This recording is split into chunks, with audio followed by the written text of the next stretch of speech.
तो dear student, स्वागत है आप सभी का फिर से एक बार आपके इस बेहतरीन यूट्यूब चैनल पर।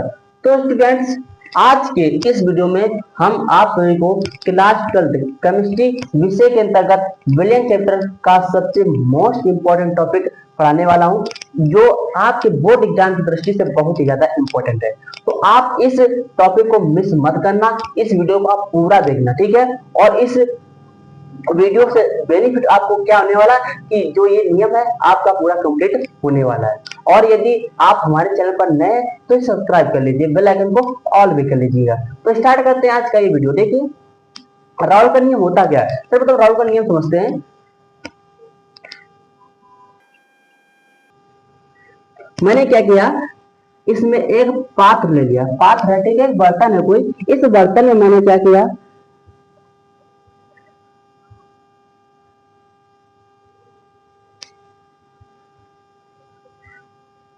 इस बर्तन में मैंने एक विलायक भर दिया। क्या विलायक आप सभी लोग जानते होंगे, विलायक किसे कहते हैं। विलायक यानी कि कोई जल जल डाल दिया इसमें, इस पात्र में मैंने भर दिया। अब इस पदार्थ, जो पात्र है, इस पात्र में मैंने क्या किया, एक पदार्थ घोल दिया। कैसा पदार्थ है ये पदार्थ है वैद्युत अनपघट्य।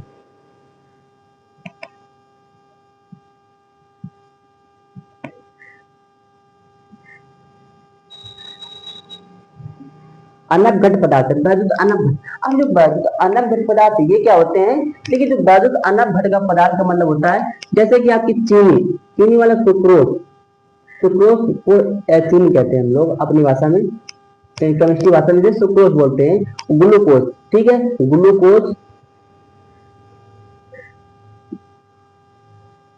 यूरिया,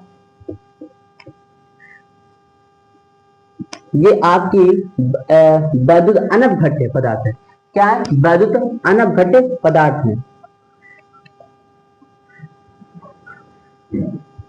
यानी कि वैद्युत अनपघट पदार्थ का मतलब ये होता है कि ऐसे पदार्थ जिनमें वैद्युत धारा, जिसमें वैद्युत धारा प्रवाहित ना हो, उसे हम कहते हैं वैद्युत अनपघट। अब जो वैद्युत अपघट्य पदार्थ क्या होते हैं, जिनमें धारा प्रवाहित हो सकती है, जैसे कि आपका HCl है, NaCl है, H2O है।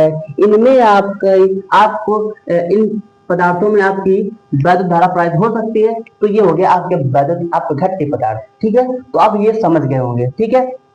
अब जैसे ही मैंने इस पदार्थ को इस पात्र में जो विलायक है इसमें घोला, तो क्या हुआ, जो ये वाष्पशील पदार्थ है, यानी कि जो वाष्पशील पदार्थ है,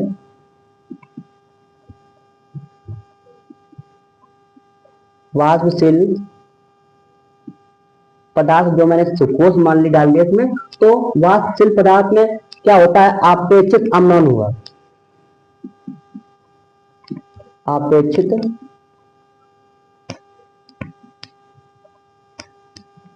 अपेक्षित इसमें अवनमन हुआ।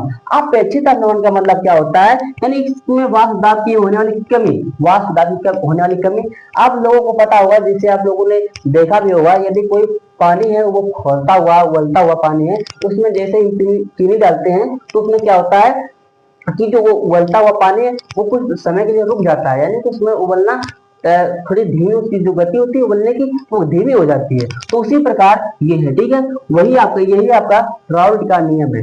अब राउल्ट का नियम मतलब क्या है, यानी कि जो पदार्थ मैंने घोला, यानी पदार्थ कैसा, अनपघट्य पदार्थ, और उसमें होने वाले अपेक्षित अवनमन उस विलेय के मोल प्रभाज के बराबर होता है। विलेय क्या है, यानी चीनी मान लीजिए, विलेय मैंने इसमें चीनी डाली, तो उस विलेय के मोल प्रभाज के बराबर होता है जो अपेक्षित अवनमन हुआ है। अब ये बात आप लोग समझ गए होंगे। अब इसकी मैं डिफिनेशन आपको आसान से शब्दों में बता देता हूँ, ठीक है। देखिए डिफिनेशन क्या हो जाएगी इसकी, आप लिख भी सकते हैं कि इस नियम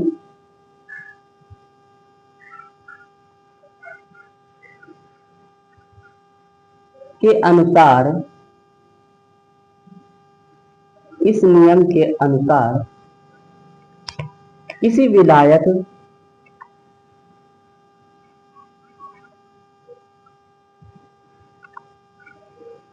किसी विलायक में कोई वैद्युत अनप घट पदार्थ घोलने पर व अवाष्पशील पदार्थ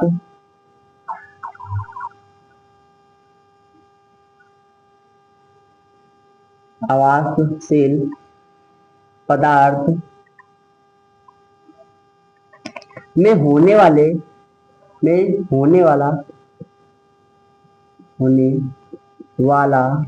अपेक्षित अवनमन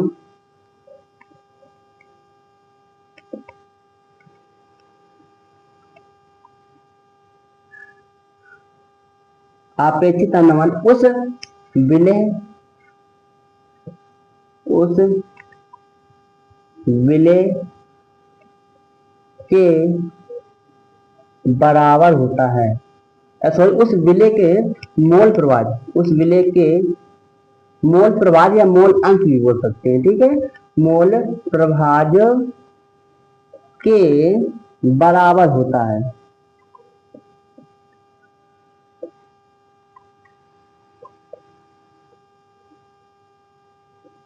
अब ये बात आप समझ गए होंगे, यानी कि ये जो राउल का नियम क्या कहता है कि एक पात्र लीजिए, उस पात्र में मैंने एक विलायक भर दिया, इस विलायक में एक मैंने वैद्युत अनप घट पदार्थ मिला दिया, घोल दिया। अब जो वैद्युत अनप घट में अवाष्पशील पदार्थ में अपेक्षित अवनमन होने वाला है, और जो पदार्थ मैंने घोला है उसके विलेय, जो पदार्थ घोला वो विलेय होगा। अब विलेय के मोल प्रभाज के बराबर होता है। बस इतना ही आपका राउल का नियम है। बस अब इसको समझने के लिए क्या करते हैं हम, यानी अपेक्षित अवनमन का मतलब समझते हैं ना, अवनमन का मतलब होता है कमी, ठीक है। अपेक्षित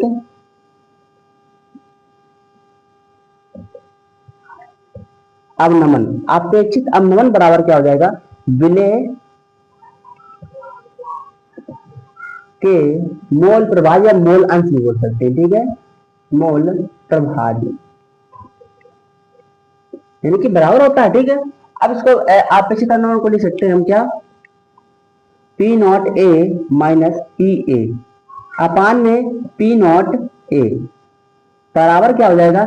आप विलेय के मोल प्रभाज को आपको पता होगा, यानी कि विलेय के मोल प्रभाज बटे विलेय में पहुंचे कुल मोलों की संख्या, यानी इसे n प्लस कैपिटल मान लीजिए विलायक का मोल, ठीक है। तो ये होता है आपका सूत्र, ठीक है। इस सूत्र को आप याद रखना, ठीक है। अब हम क्या करते हैं, आप स्क्रीन शॉट लेना चाहे तो ले सकते हैं। अब सबसे इंपॉर्टेंट टॉपिक पर इसी में जो आता है तनु विलयन के लिए राउल का नियम क्या है, उसी लिए आप समझने के लिए बता रहे हैं। आप स्क्रीन शॉट लेना चाहे तो ले सकते हैं।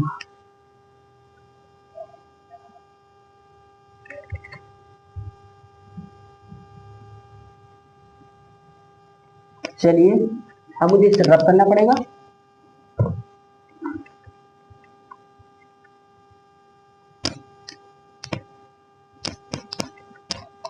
देखिए तनु विलयन के लिए क्या है ये राउल का नियम,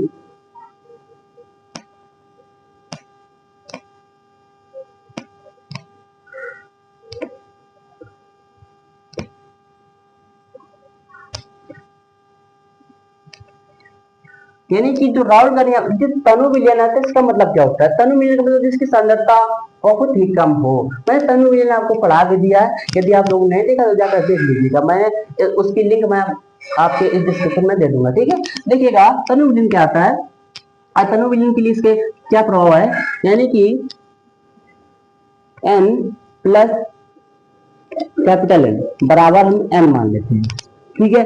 यानी कि विलेय के मोल प्लस विलायक के मोल बराबर हम n कैपिटल N मान लेते हैं। तो क्या हो जाएगा, इस कंडीशन में सूत्र अभी देखा आप लोगों ने, क्या P not A minus P A अपान में P नॉट A, ठीक, ये देखा था। अब देखिए यहाँ पे लगाएंगे बराबर, तो क्या था n अपान में हमको मिलता था n प्लस कैपिटल एन। अब देखिए इतने की जगह हम क्या लिख सकते हैं, कैपिटल एन लिख सकते हैं, आप बिल्कुल लिख सकते हैं। तो यहाँ पे क्या करेंगे हम, P naught A minus P ए लिख सकते हैं, अपान में पी नॉट ए लिख सकते हैं, बराबर एन अपान में कैपिटल एन लिख सकते हैं।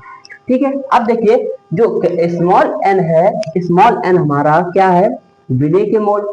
तो विलय के मोल क्या होता है, भार बटे अणुभार, यानी स्मॉल डब्ल्यू बटे स्मॉल आर, और जो कैपिटल एन है ये क्या है, विलायक के मोल, तो ये क्या हो जाएगा, भार बटे अणुभार, तो इसमें कैपिटल डब्ल्यू अपान में कैपिटल एन। ठीक है, अब इसको इस प्रकार से लिख सकते हैं। ठीक है, तो P naught A minus P A upon में पी नॉट ए बराबर क्या हो जाएगा आपका, W बटे एम अपान में W अपान में एम, ये हो जाएगा ना। अब देखिए बटे बटे लिखा होता है तो यहाँ से ऐसे इस प्रकार से गुणा हो जाता है, इस प्रकार से। ठीक है, तो क्या हो जाएगा, ये हो जाएगा आपको W इंटू में ऊपर ये आ जाएगा कैपिटल M बटे नीचे क्या हो जाएगा आपका स्मॉल इंटू में आपका कैपिटल में, तो ये आ जाएगा। तो यानी कि हमारा जो सूत्र प्राप्त हुआ वो P naught A minus P ए बटे पी नॉट ए। ठीक है, वो क्या प्राप्त हुआ हमको, वो प्राप्त हुआ कि डब्ल्यू स्मॉल डब्ल्यू बटे स्मॉल एम बटे, ठीक है, तो क्या हुआ कैपिटल डब्ल्यू कैपिटल एम बटे कैपिटल डब्ल्यू। ठीक है, ये प्राप्त हुआ। तो ये सूत्र इस प्रकार से हमको प्राप्त हो जाता है। इस सूत्र को आप याद रखना है। ठीक है, अब हम क्या कर लेते हैं, इस राउल्ट के नियम की सीमाएं पढ़ लेते हैं जो बहुत इंपॉर्टेंट है। सबसे ज्यादा यही पूछी जाती है, इस चैप्टर से जो पूछी जाती है और इस नियम से जो पूछी जाती है, राउल्ट की सीमाएं। आपको राउल्ट का यदि नियम दिया होगा तो फिर सीमाएं अवश्य पूछेगा, तो इसलिए आप सीमाएं को भी देख लेते हैं। इसके लिए मुझे इसको रब करना पड़ेगा, आप स्क्रीन शॉट लेना चाहें तो ले सकते हैं।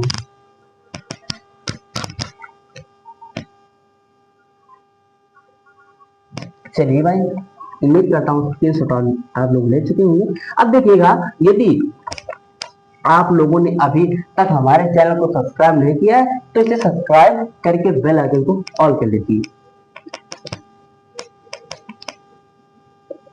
सीमाएं क्या है कि पहली सीमा ये है कि जो ये राउल्ट का नियम है ये केवल तनु विलयन पर लागू होता है। ठीक है, केवल तनु विलयन पर, यहाँ पे यह लिख सकते, यह केवल तनु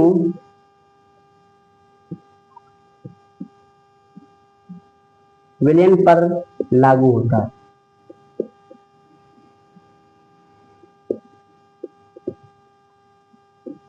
दूसरा क्या हो जाएगा, इसमें पॉइंट यह है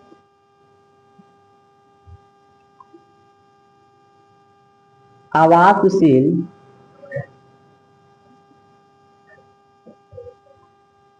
पदार्थ पे लागू होता है, लागू होता है।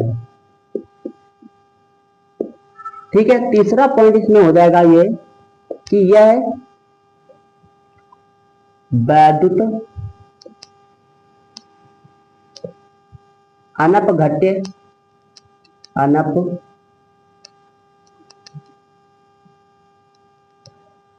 घट्य पदार्थ पर लागू होता है।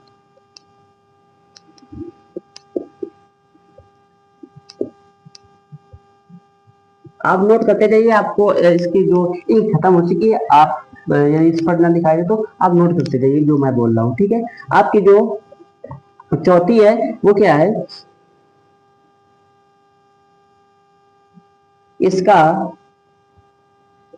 ताप समान होना चाहिए, इसका ताप स्थिर होना चाहिए, लिख सकते हैं ताप स्थिर होना चाहिए, स्थिर रहना चाहिए। तो ये आपका हो गया राउल्ट के नियम की सीमाएं। मैंने आप सभी को राउल्ट के नियम की सीमाएं, राउल्ट के नियम के सूत्र राउट के नियम तनु मिलने के लिए, और मैंने राउट के नियम की डिस्क्रिप्शन भी आपको मैंने बता दी। उम्मीद करता हूँ ये आपको ये वीडियो पसंद आया हो। यदि आपको ये वीडियो पसंद आया हो तो इसे लाइक करके चैनल को सब्सक्राइब कर लीजिए और बेल आइकन को ऑल कर लीजिए। मिलते हैं अगले नेक्स्ट वीडियो में, तब तक के लिए जय हिंद, जय मातरम।